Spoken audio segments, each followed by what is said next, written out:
Hello and welcome back everybody to Lucid9. So, before we start the episode, let me apologize for the fact that I didn't upload in 3 or 4 days. I'm not even really sure anymore. Except for the corpse party video, obviously. I actually had a reason for that, but I want to talk about that in the Clannad episode that will air tomorrow. For 2 reasons. The first reason being that I'm a click whore. No. Well, the actual reason, the second reason is that I want to talk about something else right now. Because I just thought about it and, you know, I'm kind of annoyed at it right now, and so I need to get that out of my system. So, basically it's nothing to do with the visual novel, but I need to talk about it right now. So, like a few days back, there was all this back and forth drama, like PewDiePie and Markiplier say like YouTube has changed and too much drama and everyone is out for himself, and then KSI answered like, you're just stirring up the drama and stuff. And a very short take of mine on this, even though it probably doesn't matter since I'm one of the very small channels on YouTube, so my opinion basically doesn't matter, but I still have an opinion. So, the thing is, there are channels out there I really despise, like for example Drama Alert. Like Keemstar has like the biggest shit channel on YouTube. Probably not, there are probably shittier channels, but you get the message. Now, do I say like, it's always stupid when small channels like mine say that about big channels, because obviously he does something right with clicks that I don't. And I accept that, and I say, good for him. But as a matter of fact, it's still a shit channel. And then there are other channels I don't like who always stir up shit for no reason, like these kind of like rant channels. Like Leafy, for example. I don't want to say Leafy's like really a rant channel, but you know, always doing like edgy stuff and stirring up teenagers going to war. You know, it's just not my thing. If you enjoy that shit, good for you. But I personally think it's like it's not that cool stuff. And again, he does something right with click-wise and viewer-wise that I don't. Obviously, I'm just saying it's not cool what he does, in my opinion. Only my opinion. Now, the fact of the matter is, though, what annoys me about this discussion is when people like KSI, for example, then start saying, yeah, you only make other people's aware even more of stuff like that. And what are you even complaining about? With complaining about drama, you're getting part of the drama. And I hate arguments like that. They're so stupid. If you're not allowed to say bad stuff about shit anymore, like, well, you have to oppose shit. Like, I'm actually glad someone who for once takes a stand. Now, PewDiePie did it in a stupid way by saying, yeah, there are channels like a bit vague. And to be fair, I also did that once, but that was kind of stupid. But like PewDiePie does this in a little bit stupid way, but hey, at least he took a stand. He's like the biggest fucking YouTuber, so good for him. Good for him. He has no reason to do that. And we all know, if you follow this channel, you may have heard me say once or twice that I'm not a big fan of PewDiePie and his content, but actually I'm glad that once someone takes a stand against shit, you know? That is all I wanted to say. Like, don't be that bitch. Like, when you say bad stuff about drama, you're participating in the drama. Like, yeah, but you have to take a stance. If nobody opposes the shithead, then shit will just get spread. He will spread his shit anyway, no matter if PewDiePie talks about it or not. God damn, it's stupid. Alright, now I'm done. That was probably way longer than it should be. Anyway, so hello and welcome to this to the actual episode. If you skipped my whole rant, I don't blame you if you did. So, let's dive right back into Lucid9. We're here with Louie and we are cooking. Crap, what am I even thinking about? Back to reality. What are you making? Omelettes. Are you sure? She nudges me in the side, but she's smiling. Plate, please. Huh? Plate, idiot. Yeah. Your Majesty. We keep things light and teasing as I reach into a cabinet and place a plate to Louie. She freezes slightly when my shoulder brushes against hers, but I pretend not to notice. Just what the doctor ordered. One premium plate, imported directly from the mystical land of Denmark. I graciously accept this offering, O humble servant. May there be lasting peace between our countries. She deftly slides the omelette onto the plate in one fluid motion, dipping into a slight curtsy as I dig in. The delectable flavor of mozzarella, cheddar, ham, and mushrooms explodes in my mouth. Am I in heaven? Louie beams proudly. That good? As if an angel made it herself. Oh wait, one did. But I like her, but I don't. Ah. Yama! Make up your mind. I'm already angry because of my rant in the beginning. Shouldn't have done that. Like, I made myself angry for no fucking reason. Sometimes I swear that there's someone else in this head of mine. It's delicious. The genuine, heart-rending smile that spreads across her face just makes my stomach sink. That is not the kind of smile you make when you're complimented on your cooking by a friend. Just a friend, that is. She looks like she could jump over the moon. That kind of shining, beautiful smile that is only made when the smiler is utterly happy, and completely ignorant that they're utterly happy. I want her to be happy. But false hopes. It's just too cruel. Maybe there's something I can do to put her down without hurting her.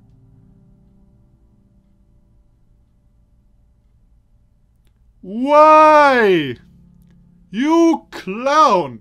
You asshat! Man! God damn it! I probably wouldn't even need the rant. Now I would be angry anyway. What kind of bullshit logic is in your brain? It's like somebody took a shit on your brain. Like, literally. Meh! Jesus. Hey, Louie. Do you ever think that maybe we hang out too much? What? Gentle. Be gentle. Be the gentlest human being on earth. Except the thing I'm quite possibly worst at is being gentle. You know, high school is the time to explore. Especially since we're getting ready for university. So, maybe we should be spending that time just, you know, looking at other things, going to events, stuff like that. You're telling me that you're going to an event. With people. I'm saying that we shouldn't be together so often. Her face immediately falls. Damn it! Oh. Oh. Oh man. Kick his ass! Like, you have my permission. I already know that my words have hit her harder than I've intended. After all, pretty much all we've been doing for the past 10 years has been hanging out. We were each other's only constant. Amidst new locations, new schools, new friends, but one firm foundation that is there until the end of time. If you separated Louie from Yama, and Yama from Louie, Japanese names, goddammit, Yama from Louie, yay, I'm not sure what you would find. To have me, who has always been relying on her, leeching off of her, suggest that he wants to go on his own way and do his own thing. Well, it's awfully short-sighted and ungrateful. But I guess that is what I am, really. Because I'm too scared that Louie will truly, honestly end up falling in love with me. Not that I have any clue why she would, but insurance is key. Look, I appreciate this, but I'm not a kid anymore, you know? I can take care of myself just fine. That is not true. Like, I know... Ah, shit. Skip the sentence. Like, I know the place needs good cleaning. I don't need someone else to tell me. I attempt to soften the blow as much as I can. I like hanging out with you. But when it comes to this point, I think... I'm so sorry, Yama. I didn't mean to offend you. Goddamn... Hey! What the fuck? I'm not doing anything. I was trying to replace her. Oh, her. Okay. I freeze. A sudden pain fills my lungs, like I'm breathing fire. Oh, right. The accident. We have to find out what that is about. Apparently a dead friend. Or a dead mother or something. My vision spins for a moment and... No, I fight it. Then it's gone. My knees suddenly go weak and I stagger forward, quickly catching myself on the couch. Louie rushes forward, but I quickly throw out a hand. This. You see this? You're being a burden now. The words are too harsh. I regret them as soon as they slip out. Can you just let me think right now? It's what I've always said whenever I want to be alone. Well and truly alone. The need to think has nothing to do with it. And Louie knows it. I'll be right out. Goodbye. To make her feel this way is despicable. The back of my mind congratulates me with a wry. Well, you got what you wanted. She'll make some other friends now. I silently watch as Louie as she slips on her shoes. And abruptly fixes me with a pleading look. See you tomorrow? Because she wants to know that everything will be okay. Because she wants everything to return to normal. I should go the whole way. I should say, no, probably not, or maybe we'll see. Instead, I send an automatic smile. Yeah. See ya, Louie. Have a good night, Yama. The relief in her voice is palpable.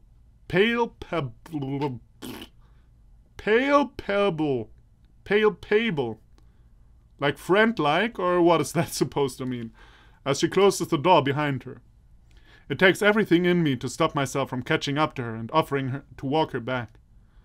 Why is it that when it really comes down to it, I can't even push people away properly? Given my pricky personality, I would have thought that I could do at least that. Guess not, though. Guess it's just another thing to add to the list of things Yama can't do. I kind of wonder if there's anything that is not on that list. I sit up, kneading at the tense knots in my shoulders. Technically, I need to study tonight, but before that, I should try to wind down. Watch Gobba Mecha, read a book. I don't know which is more important to you, to be honest. There's one thing I can say to you, though. You are a fucking asshole. Like, this should have been a decision. Tell Louie to go fuck herself or not. Not read book or watch TV. What the hell was all this about? This made no sense. Or maybe it did in the universe of Yama. But hello, I'm playing here as Yama. Like, I'm playing as Yama. I should be able to...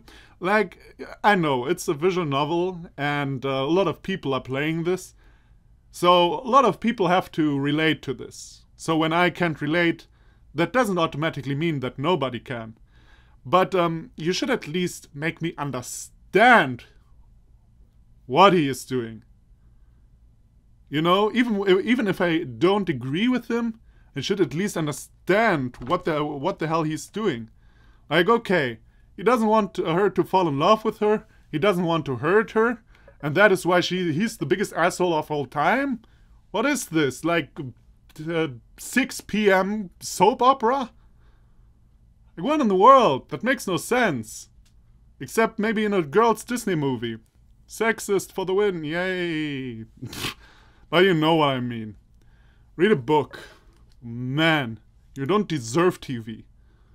All things considered, I'd rather not destroy my brain by watching Gova Mecha. It might be a better idea to read a book. I rifle through my shelves, searching for a good book. The Many Adventures of Kunoichi. I remember this was my favorite book when I was a kid. Haven't read it in a while, though. I flip the book open, absorbing the lifelike print on the page. It narrates the story of a girl who wants to be a ninja.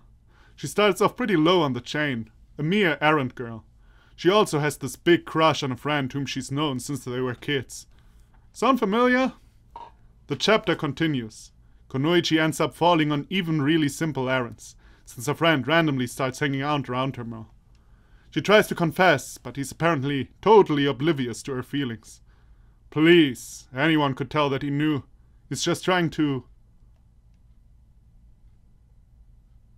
not hurt her or what? No, I don't know. I don't buy it. I don't buy it, really. Especially if it comes this far, and that is now my opinion. And I haven't done studies on that or anything, obviously. But if it comes so far, and she actually approaches you, and the thing like, Yama, you know, I really feel like this, and you don't feel it. If you are friends for 10 years and you have gone through thick and thin, you can also overcome this. Like, I personally think so. If it's more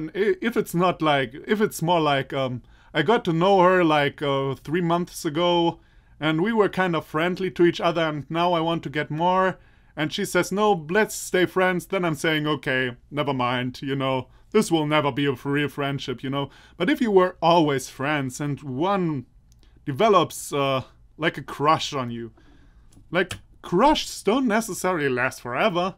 They are often destroyed the moment you're turned down. Like, not the feelings, but like the, you know, the whole way of thinking about it does change the moment you're turned down.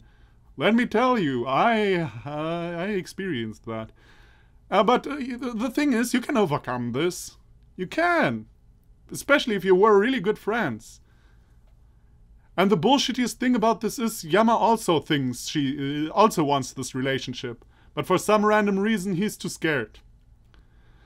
Well, it's time to study. I dig through my backpack and crack open a few books. This year will probably be really intense, with the entrance exam coming up and all. Might as well do a little work. It'll be more of a pain to deal with nagging teachers than the work itself. After engrossing myself for some time, I check the clock. It's 11. Good enough. Maybe I should just apologize to Louie tomorrow. Indulge myself in our friendship. Let everything go back to normal. Selfish of me again, but maybe this time I should just be selfish. Okay, that was weird. Why is it so bright outside? What the? Why is it already 8:30? I leap to my feet, scrambling to pull my clothes on and tear out the door. It's kind of a weird thing. I'm not even a good student. In fact, I'm pretty much every teacher's nightmare. Being in a rush to get to school isn't like me. Oh, really? Huh. Maybe it's because there's a difference between choosing to ditch and ditching by accident. One is your conscious decision, and the other is not. Highly descriptive, I know. I'm told that my essays are a joy to read. By the time I actually enter the classroom, it's already 8:42 a.m. The teacher glances at me from his periphery, but surprisingly enough, he doesn't try to humiliate me. In fact, he doesn't make a single comment. It's as if I wasn't late at all. Elizabeth, on the other hand, is wearing a prominent glare as I slip into my seat. She keeps her mouth shut, but her face radiates with disapproval. Yahiko nudges my foot and gestures frantically. Dude! His voice spits out in a hurried whisper. I lean over to hear what he has to say. What? Of all days to be late, you had to choose today? What, was there a pop quiz? There was a pop quiz? I'll take that as a no. Dude, I'm talking about that cutie over there. You missed her intro earlier. He gestures vaguely to the back of the classroom. I sneak a peek when I'm sure that the teacher isn't looking. I find a girl sitting by the window, head delicately... Really? Is she really wearing this nylon things? To school? You see that on her legs? I mean, okay. I guess I shouldn't complain. Like, the super short skirt everyone wears is also kinda bullshit, but I also call bullshit on the nylons she's wearing. I find a girl sitting by the window, head delicately turned against slender fingers as she examines something in the distance. In ordinary circumstances, I might have thought her to be gorgeous. After all, she matches the ideal of traditional beauty to a T. Silky hair, porcelain skin, delicate lips, the whole 9 yards. But instead, I only find myself thinking, what the hell? Promptly followed by, whoa, what? No, not whoa, but who? What? When? Where? Why? How? Very intelligible, I know. But how else am I supposed to react when an old friend, whom I haven't seen in ages, just randomly walks back into my life? Okay.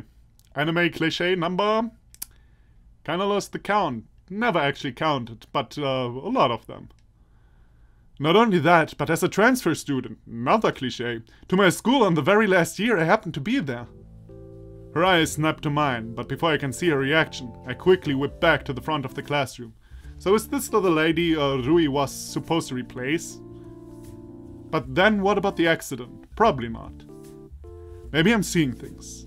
Maybe it's not really her. There's no way it can be her. Right? I reluctantly tune my hearing back to the teacher, who seems to be in a very enthusiastic rant about technology. Surprise, surprise. This generation is wasting away from being glued to dead pixels every waking moment. Well, today I'm not having any of this newfangled contraptions. We're returning to trusty pen and paper. As the class erupts into groans, he scribbles 3 words on the board with his stylus. Your dream job. They just won't give us a break, will they? Furthermore, the teacher's deactivated our tablets and is currently handing out sheets of lined paper. Handwriting? Really? As Yaiko passes the stack of paper to me, he leans close. So, what do you think? I think I'm tired of writing about my non-existent future. Huh? I was talking about the new girl. Oh, right. The new girl. Was her name Misaki Kazehaya by any chance? How did you know? So it really is her. I never thought I would see her again, much less in my own classroom. Oh, I know. You must have some sort of psychic ability. What? I mean, how else could you have known her name? Can you read her mind too? What does she think of me? How he came to that conclusion is beyond me. Nevertheless, this seems like an excellent opportunity to screw with him. It would be a shame not to. And apparently, even though my brain is really occupied with this old friend I'm having right here in this room, I have nothing better to do. I press my fingers to my temples, pretending to tune into Misaki's thoughts. Oh, I see. What? She has a huge crush on you. Really? But... Oh man, you really should stop smoking. Like, every time I do this voice, it gets more... Ah! My god, my throat! Yaiko shakes the slack impatiently as I pause. Can you stop thinking for a second? I keep getting interferences. Oh, sorry. He scrunches his face in concentration. Now you're thinking of not thinking. Whoa, you really can read minds. Ha ha ha! You doubt my abilities. Ha ha. No, I just... Shh! I'm getting something. Yaiko clamps his mouth shut. I rub my temples, mumbling under my breath. It seems she has a crush on you, but she doesn't think you have the courage to talk to her. Yaiko puffs out his chest as if he were presented with a challenge. Ha! As if anything can deter the great Yaiko Ikari from approaching such a beauty. Yaiko, this is a writing prompt, not a discussion prompt. Focus on your own assignment. Right. Sorry, teach. He immediately regains his composure and starts scribbling messily on his composition paper. That was oddly quick. I take a quick glance around. My classmates are hunched over the desks, some writing furiously, some staring awkwardly into space. Actually, now that I think about it, we should stop the video here. Although probably a good 5 minutes of the whole video is me ranting about this YouTube drama stuff, and the other 5 minutes are me, and another 5 minutes are probably me ranting about Yama. Although the Yama rant was actually, like, really needed, you know. Anyway, I'm gonna end it here for time reasons, actually. So, thank you everybody for watching. Come back for the next episode, and I'll see you then. Bye bye.